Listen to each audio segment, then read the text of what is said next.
in a village hidden deep in the heart of the African wilderness, where the rivers sang lullabies to the trees, and the wind whispered secrets to the mountains, lived a girl named Zuvina. She was known for her enchanting beauty, skin as radiant as the morning sun, eyes as deep as the night sky, and a voice that carried the melody of forgotten legends. But Zuvina was no ordinary girl. She carried a secret that could shatter the harmony of the village, a secret her mother warned her never to reveal. One day, a wealthy merchant named Kofi arrived in the village. His reputation had traveled before him, brave, kind, and richer than any man in the land. When he saw Zuvina at the village festival, he was captivated. Love blossomed like the baobab tree in the rainy season.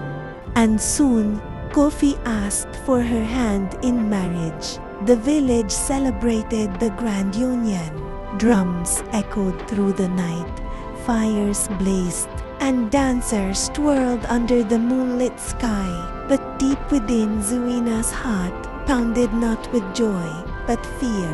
She had hidden her secret all her life, and now, on her wedding night, there would be no escape. As Kofi led her to their new home, he marveled at her grace. "You are the most beautiful woman I have ever seen," he whispered. But as the night deepened, Zuvina grew restless. The secret she had concealed for so long was clawing its way to the surface. As midnight approached, Kofi awoke to a strange sound. A low, eerie hissing filled the room. He turned to his bride, but she was no longer beside him. Instead, coiled in the center of the room was a giant serpent with gleaming golden scales, its piercing eyes staring into his soul. Terror gripped him, but before he could react, the serpent spoke in Zuvina's voice. "Kofi, do not fear me. This is who I truly am." Kofi trembled. You are a snake." Tears glistened in the serpent's eyes. "I was cursed before birth. By day, I am human. By night, I return to my true form. I feared that if you knew, you would never love me." Silence filled the room. The fire flickered, casting shadows on the walls. Kofi took a step forward. His mind screamed at him to run, but his heart reminded him of the woman he had fallen in love with, the woman who had laughed with him under the sun, danced with him in the rain, and whispered dreams of a future together.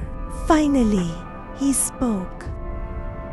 "Zuvina, love is not bound by form. If your heart remains as pure as the woman I married, I will not leave you." Zuvina gasped. Never had she imagined acceptance, but fate had other plans. As dawn approached, the village elder had a vision of the Serpent Bride. Panic spread like wildfire.